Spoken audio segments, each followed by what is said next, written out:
I should say that. तो उस time हम भी बहुत इमोशनल हो गए थे कि आप हमें हमेशा हंसाते रहते हो, आपको उस टाइम ऐसे देखा, तो आपने उस सिचुएशन को, उस हाई सिचुएशन को डील कैसे करा?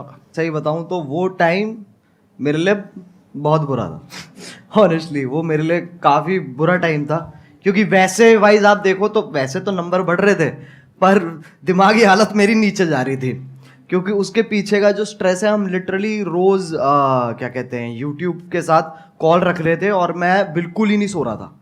मेरे को नींद ही नहीं आ रही थी उस वक्त, क्योंकि वो यूएस टाइम में भी ऑपरेट करते हैं, तो हम रात तक उठते थे, उनसे लगातार मीटिंग्स करते थे और पूछते थे और ये सब वो सब होता था। तो ऐसे पूरा हफ्ता हमने वहाँ पर स्पेंड किया, जहाँ पर मेरी तो मैं सोया ही नहीं था, बुरी हालत हो गई।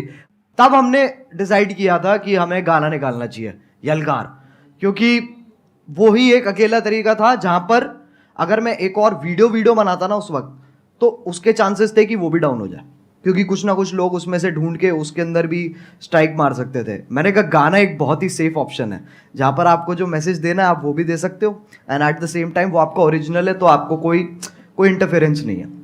तो ऐसे ऐसे करके पूरी चेन फॉलो हुई है। लेकिन हाँ, वो बहुत भयानक टाइम था। संदीप सर, आपसे एक क्वेश्चन मैं मतलब बहुत बेचैनी से पूछना चाहता हूँ। नहीं आराम से, चैन से पूछिए, बेचैनी से नहीं।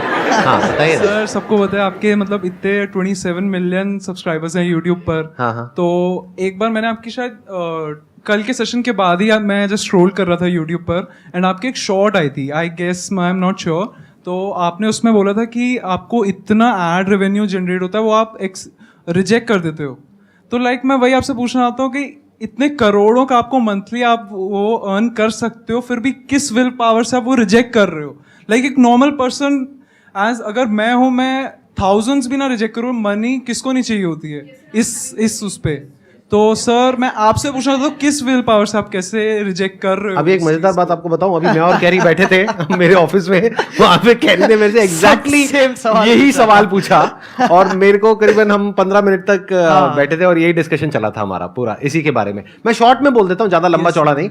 देखो, जिंदगी में ना हर काम पैसे के लिए नहीं होता है। जब मैंने सेशंस करने शुरू करे थे तब मेरी एज थी around 31 and I was financially at a very good position at that point of time.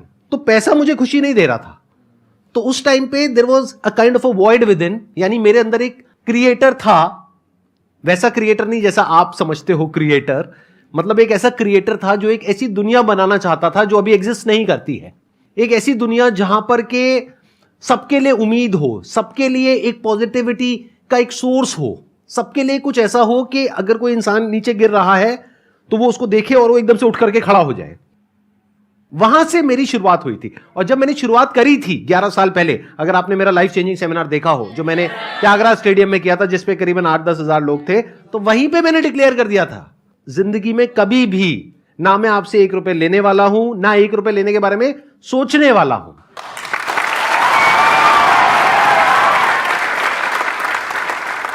मैं आपसे ये पूछना चाहती हूँ कि जैसे कि आपका नाम अजय नागर है रियल, लेकिन सब आपको कैरिमिनाटी के नाम से जानते हैं, तो कैरिमिनाटी नाम रखने के पीछे लॉजिक क्या था आपका?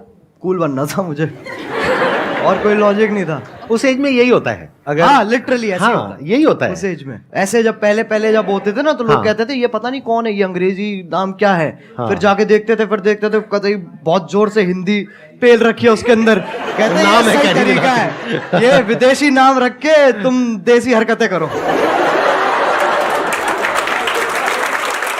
Thank you so much for